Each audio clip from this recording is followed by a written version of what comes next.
Araby lies the nameless city, crumbling and inarticulate, its low walls nearly hidden by the sands of uncounted ages.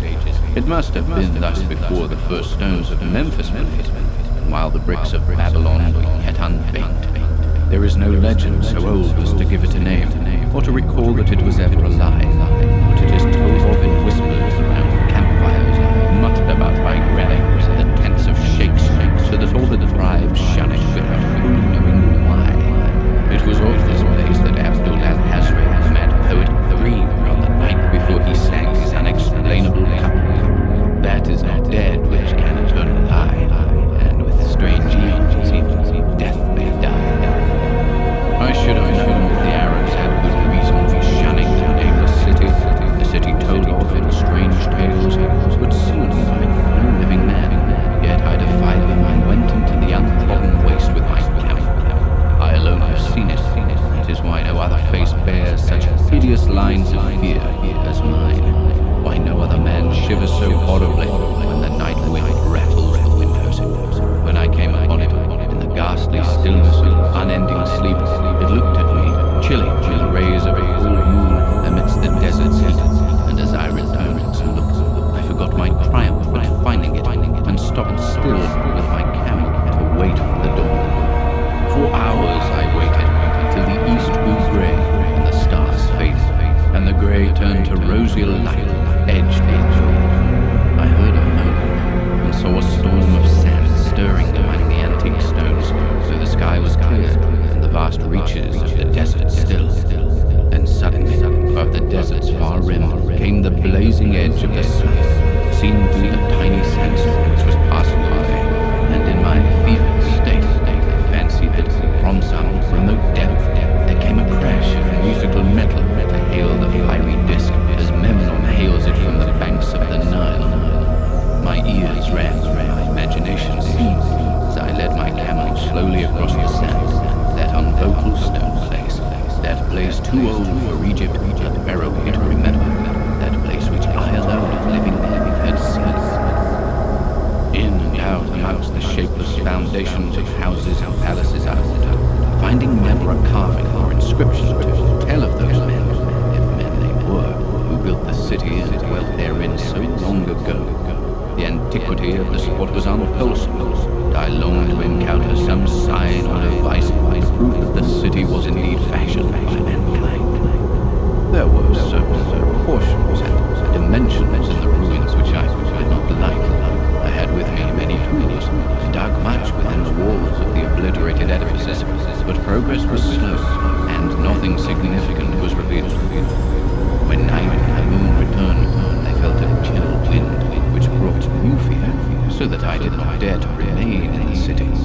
And as I went outside the empty walls to sleep, a small sighing sandstorm gathered behind me, blowing over the grey stones, though the moon was bright, most of the desert still. I awake just at dawn, a pageant of horrible dreams, my ears ringing as from some metallic peal. I saw the sun peering redly through the large gusts of a little sandstorm that hovered over the nameless city, and marked the quietness of the rest of the landscape. Once more I ventured within those brooding ruins that swelled beneath the sand like an ogre under a coverlet, and again dug vainly for relics of the forgotten race. At noon I rested, and in the afternoon I spent much time tracing the walls and the bygone streets and the outlines of the nearly vanished buildings. I saw that the city had been mighty indeed, and wondered at the sources of its greatness. To myself I pictured all the splendors of an age so distant that Chaldea could not recall it, and thought of Sarnath the doomed that stood in the land of Nar when mankind was young, and of Iv that was carven of grey stone before mankind existed. All at once I came upon a place where the bedrock rose stark with the sand and formed a low cliff, and here he saw with joy what seemed to promise further traces of the antediluvian people. Hewn rudely on the face of the cliff were the unmistakable facades of several small squat rock houses or temples whose interiors might preserve many secrets of ages too remote for calculation. Those sandstorms had long since effaced any carvings which may have been outside. Very low and sanctuary were all of the dark apertures near me,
cleared another aperture, and with a new torch crawled into it, finding more vague stones and symbols, though nothing more definite than the other temple had contained. The room was just as low, but much less broad, ending in a very narrow passage crowded with obscure and cryptical shrines. About these shrines I was prying when the noise of a wind and of my camel outside broke through the stillness and drew me forth to see what could have frightened the beast. The moon was gleaming vividly over the primeval ruins, lighting a dense cloud of sand that seemed blown by a strong but decreasing wind from some point along the cliff ahead of me. I knew it was this chilly, sandy wind which had disturbed the camel and was about to lead him to a place of better shelter when I chanced to glance up and saw that there was no wind atop the cliff. This astonished and made me fearful again, but I immediately recalled the sudden local winds I had seen and heard before at sunrise and sunset, and judged it was a normal thing. I decided that it came from some rock fissure leading to a cave, and watched the troubled sand trace it to its source, soon perceiving that it came from the black orifice of a temple a long distance south of me, almost out of sight. Against the choking sand cloud, I plodded toward this temple, which, as I neared it, loomed larger than the rest, and shewed a doorway far less closed with caked sand. I would have entered had not the terrific force of the icy wind almost quenched my torch. It poured madly out of the dark door, sighing uncannily as it ruffled the sand and spread about the weird winds. Soon it grew fainter, and the sand grew more and more still, till finally all was at rest again.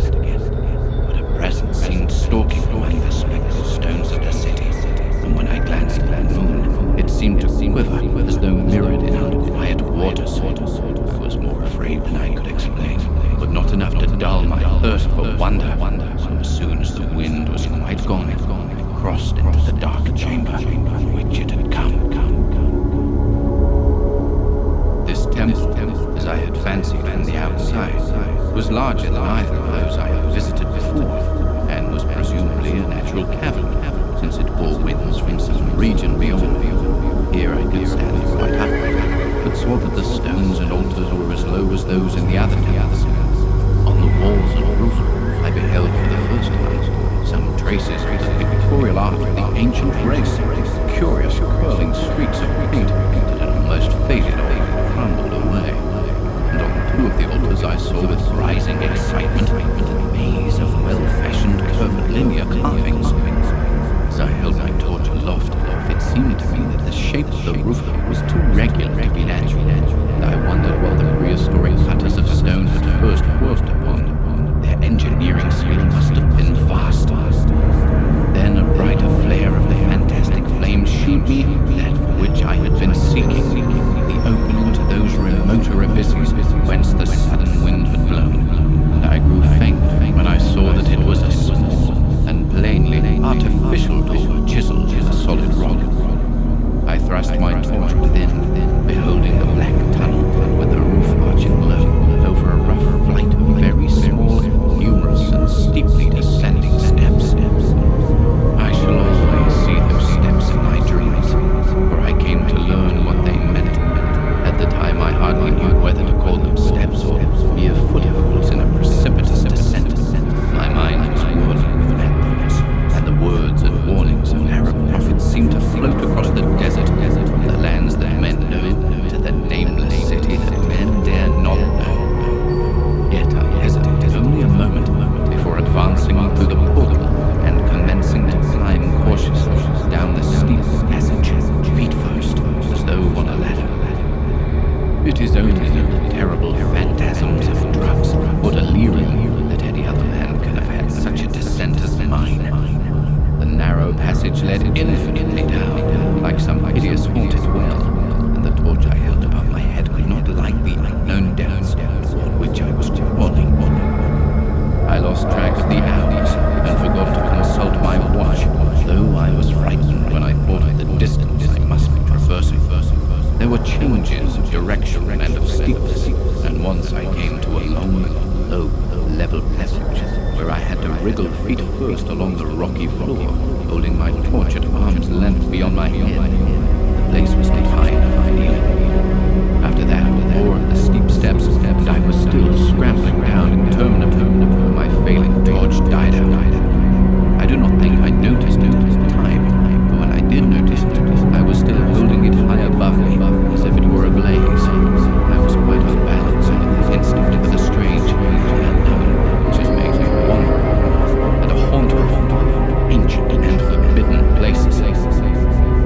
In the darkness there flashed before my mind fragments of my cherished treasury of demoniac lore, sentences from Al-Hazra and Madara, paragraphs from the apocryphal nightmares of Damascus, and infamous lines from the delirious Image de Mort of Gautier de Metz.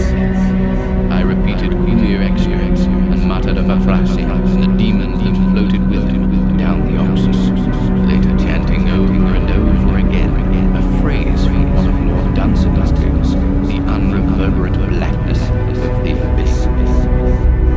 Once, when the descent grew amazingly steep, I recited something sing-song from Thomas More until I feared to recite more. A reservoir of darkness black, as witches' cauldrons are filled, with moon rugs in the eclipse distant, leaning to look foot pass down to that chasm I saw beneath me as far as visual explores.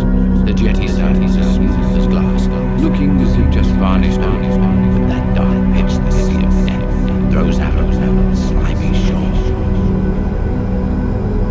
Time had quite ceased to exist when my feet again felt a level floor, and I found myself in a place slightly higher than the rooms in the two smaller temples, now so calculably far above my head. I could not quite stand, but could kneel upright, and in the dark I shuffled hither and thither at random. I soon knew that I was in a narrow passage, whose walls were lined with cases of wood having glass fronts.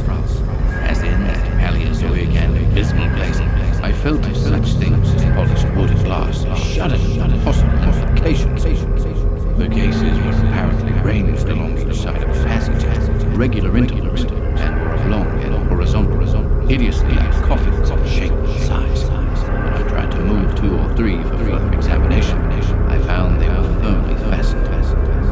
I saw that the passage was a long one, so floundered ahead rapidly in a creeping run that would have seemed horrible had any eye watched me in the blackness, crossing from side to side occasionally to feel of my surroundings and be sure the walls and rows of cases still stretched on. Man is so used to thinking visually that I almost forgot the darkness, pictured the endless corridor of wood and glass in its low-studied monotony, as though I saw it. And then, in a moment of indescribable emotion, I did see it.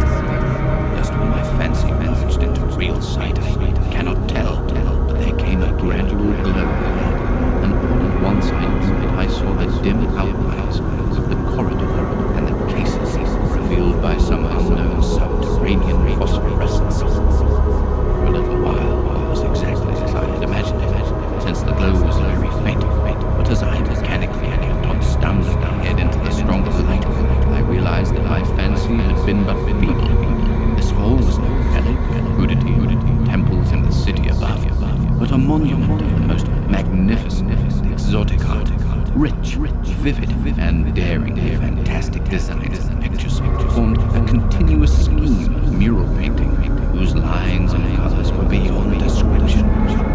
The cases were of a strange golden wood, with fronts of exquisite glass, and contained the mummified forms of creatures outreaching in grotesqueness and most chaotic dreams of man.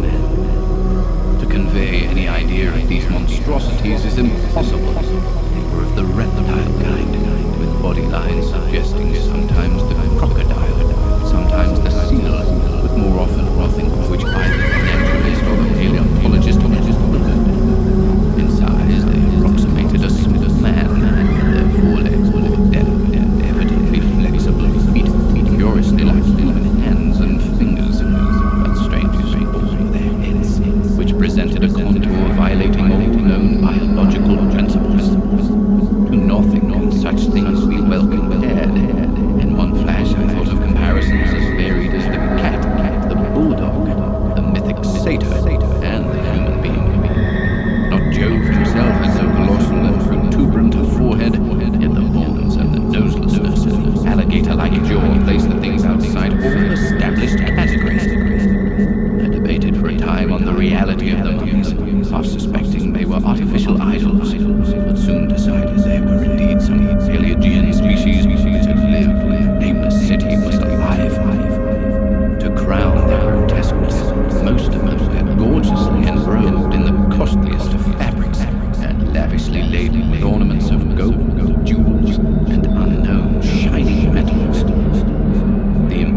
vividly weird and realistic, and its connection with the awesome descent I had made was unmistakable. I even recognized the passages. As I crept along the corridor toward the brighter light, I saw later stages of the painted epic, the leave-taking of the race that had dwelt in the nameless city and the valley around for 10 million years. A race whose souls shrank, quitting scenes their bodies known so long, where they had settled as nomads in the earth's youth, hewing in the virgin rock those primal shrines at which they never ceased to worship. Now the light was better. I studied the pictures more closely, and remembering that the strange reptiles must represent the unknown, pondered upon the customs of the nameless city. Many things were peculiar and inexplicable. The civilization, which included a written alphabet, had seemingly risen to a higher order than those of the measurably later civilizations of Egypt and Chaldea. Yet there were curious omissions. I could, for example, find no pictures to represent deaths or funeral customs, save such as were related to wars, violence, and plagues. And I wondered at the reticence shown concerning natural death. It was as though an ideal of earthly immortality had been fostered as a cheering illusion. Still near the end of the passage were painted scenes of the utmost picturesqueness and extravagance, contrasted views of the nameless city and its desertion and growing ruin, and of the strange new realm, paradise to which the race had hewed its way through the stone. In these views, the city and the desert valley were shown always by moonlight, a golden nimbus hovering over the fallen walls and half revealing the splendid perfection of former times, shewn spectrally and elusively by the artist. The paradisal scenes were almost too extravagant to be believed, portraying a hidden world of eternal day filled with glorious cities and ethereal hills and valleys. At the very last, I thought I saw signs of an artistic anticlimax. Paintings were less skillful, much more bizarre than even the wildest of the earlier scenes. They seemed to record a slow decadence of the ancient stock, coupled with a growing ferocity toward the outside world, in which it was driven by the desert. The forms of the people, always represented by the sacred reptiles, appeared to be gradually wasting away, with their spirited shoes hovering over the ruins where moonlight gained in proportion. Emaciated priests, displayed as reptiles in ornate robes, cursed the upper air and all who breathed it. And one terrible final scene showed a primitive-looking man, perhaps a pioneer of ancient Ira, the city of pillars, torn to pieces by members of the elder race. I remembered how the Arabs fear the nameless city, and was glad that beyond this place the grey walls and ceilings were bare. As I viewed the pageant of mural history, I had approached very closely the end of the low-ceiled hall, and was aware of a great gate through which came all of the illuminating phosphorescence. Leaping up to it, I cried aloud in transcendent amazement at what lay beyond, for instead of other and brighter chambers, there was only an illimitable void of uniform radiance, such as one might fancy when gazing down from the peak of Mount Everest on a sea of sunlit mist. Behind me was a passage so cramped that I could not stand upright in it. Before me was an infinity of subterranean effulgence. Reaching down from the passage into the abyss was the head of a steep flight of steps, small, humorous steps like those of the black passages I had traversed. But after a few feet, the glowing vapors concealed everything. Swung back open against the left-hand wall of the passage was a massive door of brass, incredibly thick, decorated with fantastic bass-roofs, which could, if closed, shut the whole inner world of light away from the vaults or passages of rock. I looked at the steps, and for the nonce dared not try them. I touched the open brass door and could not move it. Then I sank prone to the stone floor, my mind aflame with prodigious reflections, which not even a death-like exhaustion could banish. As I lay still with closed eyes, free to ponder, many things I had lightly noted in the frescoes came back to me with new and terrible significance. Scenes representing the nameless city in its heyday, the vegetation of the valley around it, and the distant lands with which its merchants traded. The allegory of the crawling creatures puzzled me by its universal prominence,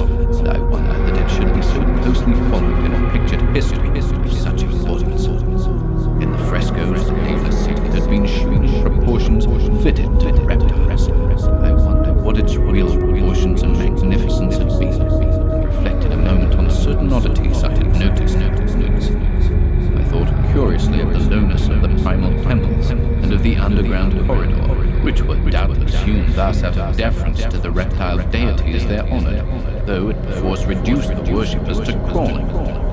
Perhaps the very rites had involved of crawling in imitation of the creatures. No religious theory, however, could easily explain why the level passage in that awesome descent should be as low as the temples, or lower, since one could not even kneel in it. As I thought of the crawling creatures whose hideous mummified forms were so close to me, I felt a new throb of fear. Mental associations are curious, and I shrank from the idea that except for the poor primitive man torn to pieces in the last painting, mine was the only human form amidst the many relics and symbols of primordial life. But as always in my strange and roving existence, wonder soon drove out fear, for the luminous abyss and what it might contain presented a problem worthy of the greatest explorer, that a weird world of mystery lay far down that flight of peculiarly small steps I could not doubt, and I hoped to find there those human memorials which the painted picture had failed to give. Frescoes had pictured unbelievable cities, hills and valleys in this narrow realm. My fancy dwelt on the rich and colossal ruins that awaited me.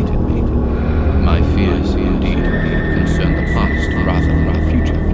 Not even the physical horror of my position in that cramped corridor of dead reptiles and antediluvian frescoes, miles below the world I knew and faced by another world of eerie light and mist, but matched the latent dread I read at the abysmal antiquity of the scene and its soul. An ancientness so vast that measurement is feeble seemed to leer down from the primal stones and rock-hewn temples of the nameless city, while the very latest of the astounding maps and the frescoes shewed oceans and continents man has forgotten, with only here and there vaguely familiar outline of what could have happened in the geological eons since the painting ceased and the death-hating race resentfully succumbed to decay. No man might say. Life had once teemed in these caverns and in the luminous realm beyond. Now I was alone with the vivid relics, and I trembled to think of the countless ages through which these relics had kept a silent and deserted vigil. Suddenly, there came another burst of that acute fear which had intermittently seized me ever since I first saw the terrible valley and the nameless city under a cold moon. Despite my exhaustion, I found myself starting frantically to a sitting posture, gazing back along the black corridor toward the tunnels that rose to the outer wall. My sensations were much like those which had made me shun the nameless city at night, and were as inexplicable as they were poignant. In another moment, however, I received a still greater shock in the form of a definite sound, the first which had broken the utter silence of these tomb-like depths. It was a deep, low moaning, as of a distant throng of condemned spirits, and came from the direction in which I was staring. Its volume rapidly grew, till soon it reverberated frightfully through the low passage, and at the same time I became conscious of an increasing draft of cold air, likewise flowing from the tunnels and the city above. The touch of this air seemed to restore my balance, for I instantly recalled the sudden gusts which had risen around the mouth of the abyss each sunset and sunrise, one of which had indeed served to reveal the hidden tunnels to me. I looked around and saw that sunrise was near, so braced myself to resist the gale which was sweeping down to its cavern home as it had swept forth at evening. My fear again waned low, since a natural phenomenon tends to dispel broodings over the unknown. More and more madly poured the shrieking, moaning night wind into that gulf of the inner earth. I dropped prone again and clutched vainly at the floor for fear of being swept bodily through the open gate into the phosphorescent abyss. Such fury I had not expected, and as I grew aware of an actual slipping of my form toward the abyss, I was beset by 1,000 new terrors of apprehension and imagination. The malignancy of the past awakened incredible fancies. Once more I compared myself shuddering to the only other human image in that frightful corridor, the man who was torn to pieces by the nameless race, for in the fiendish clawing of the swirling currents there seemed to abide a vindictive rage, all the stronger because it was largely impotent. I think I screamed frantically near the last. I was almost mad, but if I did so, my cries were lost in the hell-born babble of the howling wind wraiths. I tried to crawl against the murderous invisible torrent, but I could not even hold my own, as I was pushed slowly and inexorably toward the unknown world. Finally, reason must have wholly snapped, for I fell to babbling over and over that unexplainable couplet of the mad Arab al-Hazred, who dreamed of the nameless city. That is not dead which can eternal lie, and with strange eons even death may die. Only the grim, brooding desert gods know what really took place, what indescribable struggles and scrambles in the dark I endured, what Abaddon guided me back to life, where I must always remember that shiver in the night wind till oblivion, or worse, claims me. Monstrous, unnatural, colossal was the thing, too far beyond all the ideas of man to be believed, except in the silent, damnable small hours when one cannot sleep. I have said that the fury of the rushing blast was infernal, academoniacal, that its voices were hideous with the pent-up viciousness, desolate eternities. Presently, those voices, while still chaotic before me, seemed to my beating brain to take articulate form behind me, and down there in the grave of unnumbered eon-dead antiquities, leagues below the dawn-lit world of men, I heard the ghastly cursing and snarling of strange tongued fiends. Turning, I saw outlined against the luminous ether of the abyss, but could not be seen against the dusk of the corridor, a nightmare horde of rushing devils, hate-distorted, grotesquely animated, half-transparent, devils of a race no man might mistake, the crawling reptiles of the nameless city. And as the wind died away, I was plunged into the ghoul-peopled blackness of Earth's bowels. Behind the last of the creatures, the great brazen door clanged shut with a deafening peal of metallic music, whose reverberations swelled out to the distant world to hail the rising sun, as Memnon hails it from the banks of the Nile. The Hound.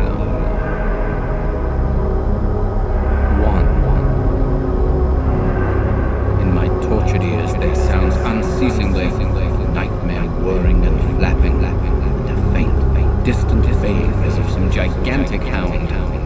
It is not dream. It is not, I fear, even madness, for too much has already happened to give me these merciful doubts. St. John is a mangled corpse. I alone know why, and such is my knowledge that I am about to blow out my brains. Fear I shall be mangled in the same way. Down unlit and illimitable corridors of eldritch fantasy sweeps the black, shapeless nemesis that drives me to self-annihilation. May heaven forgive the folly and morbidity which led us both to so monstrous a fate.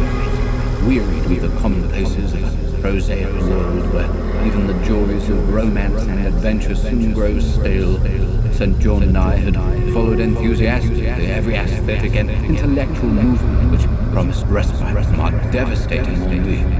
The enigmas of the symbolists and the ecstasies of the pre-Raphaelites all were ours in their time. Each new mood was drained too soon of its diverting novelty and appeal. Only the somber philosophy of the decadence could hold us. And this we found potent only by increasing gradually the depth and diabolism of our penetrations. Baudelaire and Huysmans were soon exhausted of thrills, till finally there remained for us only the more direct stimuli of unnatural personal experiences and adventures. It was this frightful emotional need which led us eventually to that detestable course, which even in my present fear I mention with shame and timidity. That hideous extremity of human outrage, the abhorred practice of grave robbing. I cannot reveal the details of our shocking expeditions, catalogue even partly the worst of the trophies that in the nameless museum we prepared in the great stone house where we jointly dwelt, alone and servantless. Our museum was a blasphemous, unthinkable place, where with the satanic taste of neurotic virtuosi, we had assembled a universe of possibilities. It was a secret room, far, far underground, where huge winged demons carved of basalt and onyx vomited from wide, grinning mouths, weird green and orange light, and hidden pneumatic pipes ruffled into kaleidoscopic dances of death, the lines of red charnel things, hand in hand woven in voluminous black hangings. Through these pipes came at will the odors our moods most craved. Sometimes the scent of pale funeral lilies, sometimes the narcotic incense of imagined eastern shrines of the kingly dead, and sometimes, I shudder to recall it, the frightful, soul-upheaving stenches of the uncovered grave. Around the walls of this repellent chamber, cases of antique mummies, alternating with comely, lifelike bodies perfectly stuffed and cured by the taxidermist's art, and with headstones snatched from the oldest churchyards of the world. Niches here and there contain skulls of all shapes and heads preserved in various stages of dissolution. There one might find the rotting, bald pates of famous noblemen, and the fresh and radiant golden heads of new buried children, statues and paintings that were all of fiendish subjects, some executed by St. John myself.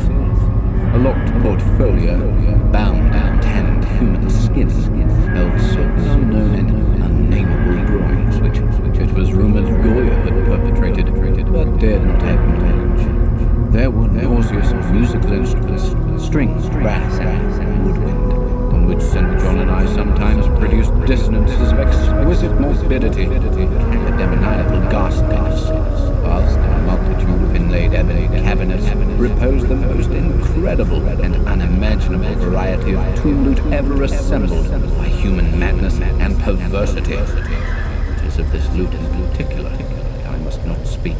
Thank God I had the courage to destroy it long before I thought of destroying myself. The predatory excursions in which we collected our unmentionable treasures were always artistically memorable events. We were no vulgar ghouls, but worked only under certain conditions of mood, landscape, environment, weather, season, and moonlight. These pastimes were to us the most exquisite form of aesthetic expression, and we gave their details a fastidious technical flair. An inappropriate hour, jarring right into a clumsy manipulation of a damn sword, would almost totally destroy for us that ecstatic titillation which followed the exhumation of some luminous, grinning secret of the earth. Our quest for novel scenes and piquant conditions was feverish and insatiate. St. John was always the leader, and he it was who led the way at last to that mocking, that accursed spot that brought us our hideous and inevitable doom. By what malign fatality were we lured to that terrible, hollow churchyard? I think it was the dark rumor and legendary, the tales of one buried for 5 centuries, who had himself been a fool in his time and had stolen a potent thing from a mighty sepulchre.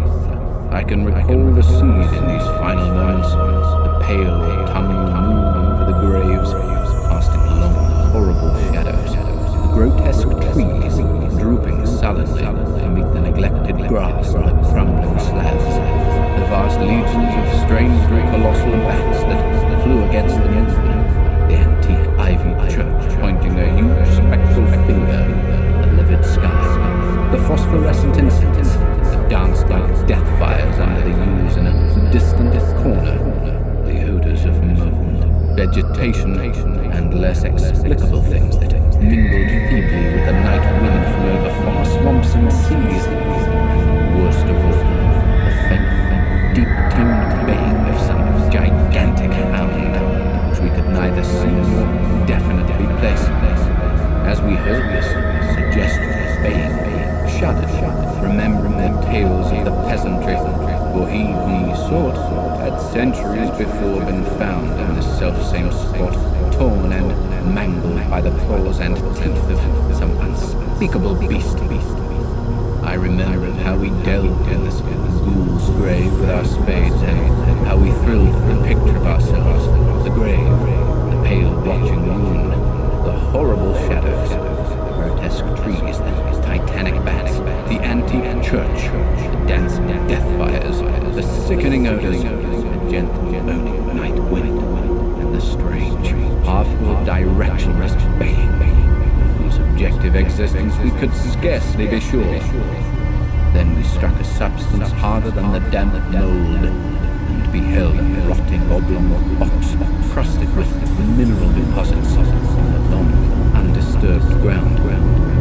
It was incredibly tough and thick, but so old that we finally pried it open and feasted our eyes on what it held. Much, amazingly much, was left there, despite the lapse of 500 years. The skeleton, though crushed in places by the jaws of the thing that had killed it, held together with surprising firmness, and we gloated over the clean white skull and its long, firm teeth, and its eyeless sockets that once had glowed with a charnel fever like our own, and the coffin lay an ambient of curious and exotic design, which had apparently been worn around the sleeper's neck. It was the oddly conventionalized figure of a crouching winged hound, or sphinx with a semi-canine face, and was exquisitely carved in antique-oriental fashion from a small piece of blue jade. The expression of its features was repellent in the extreme, savoring once of death, bestiality, and malevolence. Around the base was an inscription, characters which neither St. John nor I could identify, and on the bottom, like a maker's seal, was graven a grotesque and formidable skull. Immediately upon beholding this amulet, we knew that we must possess it, that this treasure alone was our logical help in the centuried grave. Even had its outlines been unfamiliar, we would have desired it, but as we looked more closely, we saw that it was not wholly unfamiliar. Alien it indeed was to all art and literature which sane and balanced readers know. We recognized it as the thing hinted of in the forbidden Necronomicon of the mad Arab Abdul al-Hazred, the ghastly soul symbol of the corpse-eating cult of inaccessible Leng in Central Asia. All too well did we trace the sinister lineaments described by the old Arab demonologist, lineaments, he wrote, drawn from some obscure supernatural manifestation of the souls of those vexed and gnawed and the dead. Seizing the green jade object, we gave a last glance at the bleached and cavern-eyed face of its owner, and closed up the grave as we found it. As we hastened from that abhorrent spot, the stolen amulet in St. John's pocket, we thought we saw the bats descend in a body to the earth we had so lately rifled, as if seeking for some cursed and unholy nourishment. But the autumn shone weak and pale, and we could not be sure. So, too, as we sailed the next day away from Holland to our home, we thought we heard the faint, distant baying of some gigantic hound in the background. But the autumn wind moaned sad and we could not be sure. 2. Less than a week after our return to England, strange things began to happen. We lived as recluses, devoid of friends, alone and without servants in a few rooms of an ancient manor house on a bleak and unfrequented moor, so that our doors were seldom disturbed by the noise of the visitor.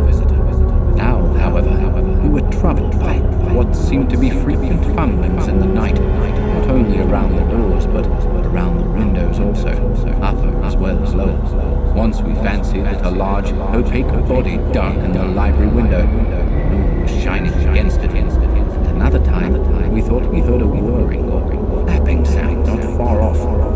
On each occasion, investigation revealed nothing, and we began to ascribe the occurrences to imagination alone. That same curiously disturbed imagination still prolonged in our ears the faint far baying we thought we had heard in the Holland churchyard. The jade amulet now reposed in a niche in our museum, and sometimes we burned strangely scented candles before it.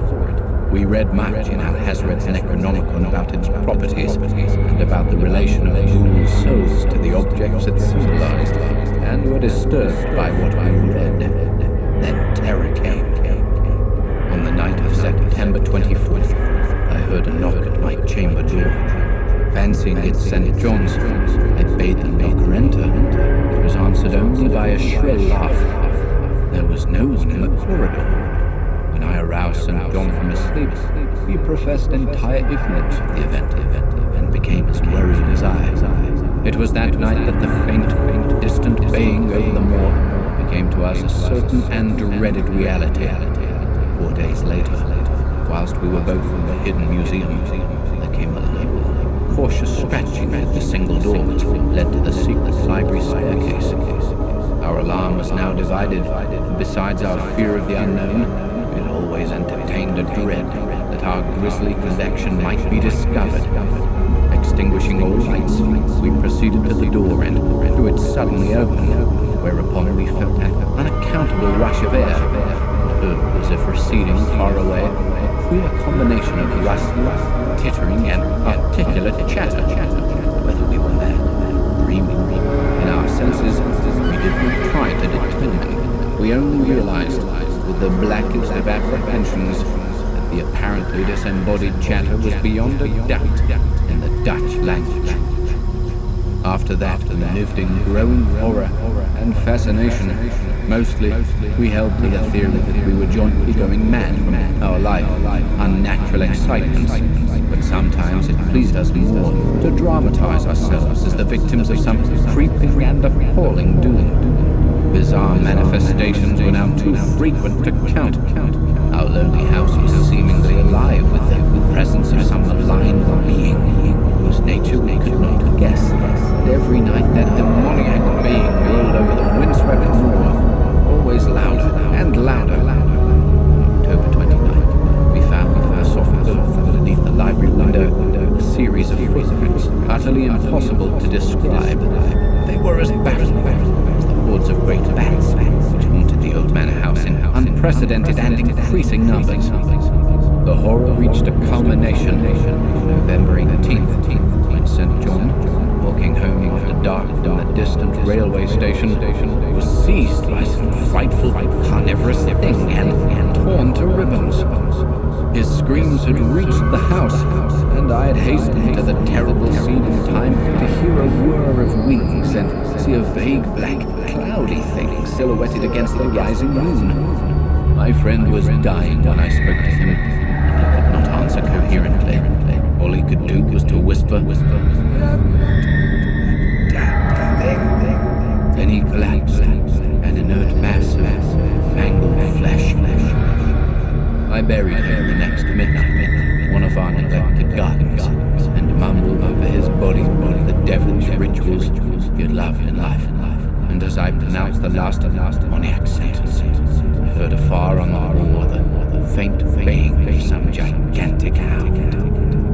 The moon was up, but I dared not look at it, and when I saw in the dim-lit moor a wide, nebulous shadow sweeping from mound to mound, I shut my eyes and threw myself face down upon the ground. When I arose, trembling, I know not how much later, I staggered to the house in most shocking abeyance for the enshrined amulet of green jade. Being now afraid to live alone in the ancient house on the moor, I departed on the following day for London, taking with me the amulet, after destroying by fire and burial the rest of the impious collection in the museum.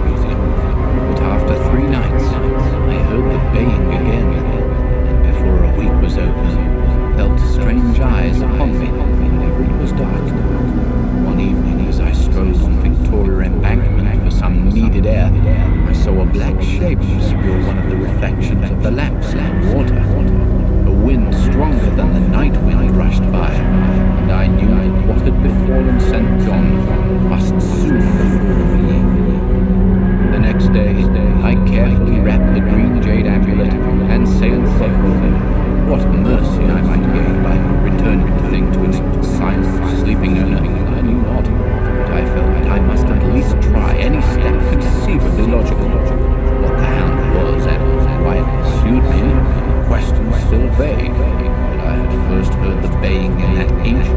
churchyard, and every subsequent event, including St. John's dying whisper, had served to connect the curse with the stealing of the amulet. Accordingly, I sank into the nethermost abysses of despair, when, at an inn in Rotterdam, I discovered that thieves had despoiled me of the sole means of salvation. The bane was loud that evening, and in the morning I read of a nameless deed in the vilest quarter of the city. The rabble were in terror, whereupon an evil tenement had befallen a red death beyond the foulest previous crime of the neighborhood. In a squalid thieves' den, an entire family had been torn to shreds by an unknown thing which left no trace, and those around had heard all night the usual clamor of drunken voices, a faint, deep, insistent note as of a gigantic hound. So at last I stood again in that unwholesome churchyard, where a pale winter moon cast hideous shadows, and leafless trees drooped suddenly beneath the withered, frosty grass and cracking slabs. The ivied church pointed a jeering finger at the unfriendly sky. The night wind howled maniacally from over frozen swamps and frigid seas. The bane was very faint now, and it ceased altogether as I approached the ancient grave that had once violated and frightened away an abnormally large horde of bats which had been hovering curiously around it. I know not why I went thither, less to pray or gibber out insane pleas and apologies to the calm white thing that lay within. But whatever my reason, I attacked the half-frozen sword with a desperation partly mine and partly that of a dominating will outside myself. Excavation was much easier than I expected. At one point I encountered a queer interruption, when a lean vulture darted down into the cold sky and pecked frantically at the grave earth until I killed him with a blow of my spade. Finally, I reached the rotting rock box and removed the damp nitrous cover. This is the last rational act I ever performed. For crouched within that centuried coffin, embraced by a close-packed nightmare retinue of huge, sinewy sleeping bats, was the bony thing my friend and I had robbed. Not clean and placid as we had seen it then, but covered with caked blood and shreds of alien flesh and hair, leering sentiently at me with phosphorescent sockets and sharp and sanguine fangs, yawning twistedly in mockery of my inevitable doom.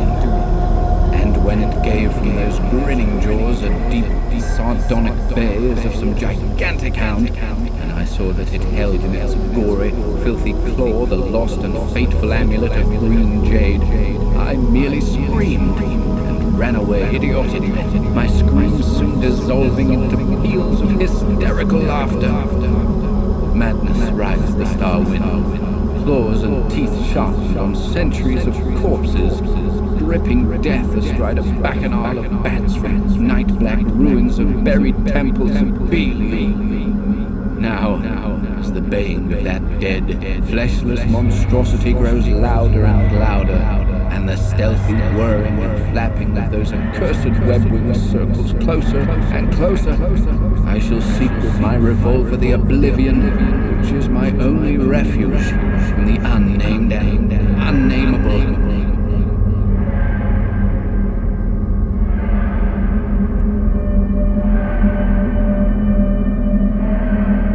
The festival. Efficient demons, quae non sunt, sic tamen quasi sint, conspiciendo minibus, exhibient, lactantius.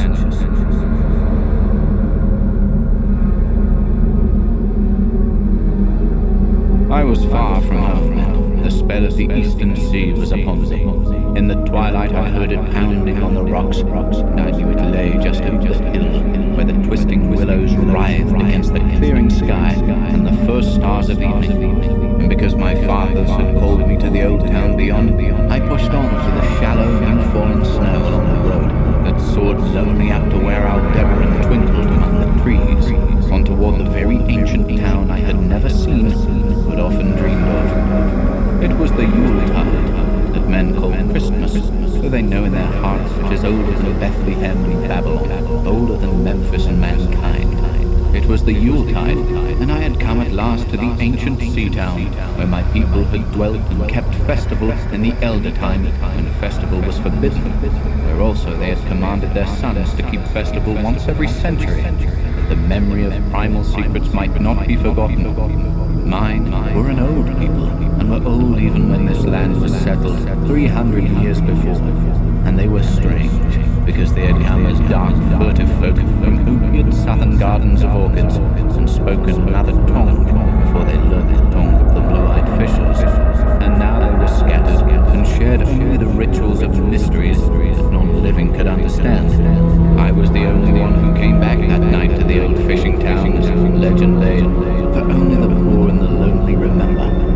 Then beyond the hill's crest, I saw Kingsport outspread frostily on the gloaming. Snowy Kingsport with its ancient vanes and steeples, rich poles and chimney pots, wharves and small bridges, willow trees and graveyards, endless labyrinths of steep, narrow, crooked streets, and dizzy church-crowned central peak that time durst not touch.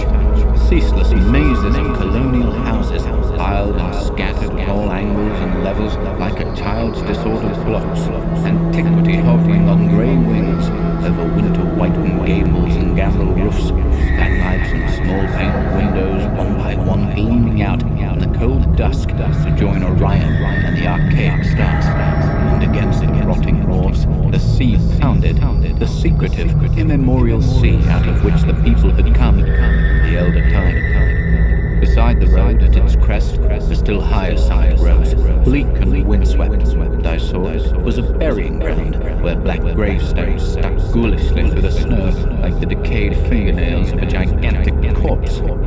The Brentless road was very lonely, and sometimes I thought I heard a distant, horrible creaking, as of a gibbet in the wind. They had hanged 4 kinsmen of mine for witchcraft in 1692, but I did not know just where. As the road wound down the seaward slope, I listened for the merry sounds of a village at evening, but did not hear them. Then I thought of the season, and felt that these old Puritan folk might well have Christmas customs strange to me, and full of silent hearthside fare. So after that, I did not listen for merriment or look for wayfarers, but kept on down past the hushed lighted farmhouses and shadowy stone walls to where the signs of ancient shops and sea taverns creaked in the salt breeze. The grotesque knockers of pillared doorways glistened along deserted, unpaved lanes in the light of little curtained windows. I had seen maps of the town and knew where to find the home of my people. It was told that I should be known and welcomed, for village legend lives on. So I hastened through back streets to Circle Court, and across the fresh snow on the one full flagstone pavement in the town, to where Green Lane leads off behind the market house. The old map still held good, and I had no trouble, though at Arkham they must have lied when they said that trolleys ran to this place, since I saw not a wire overhead. Snow would have hid the rails in any case. I was glad I had chosen to walk, for the white village had seemed very beautiful from the hill, and now I was eager to knock at the door of my people, the 7th house on the left in Green Lane, with an ancient peak roof and jutting second story, all built before 1650.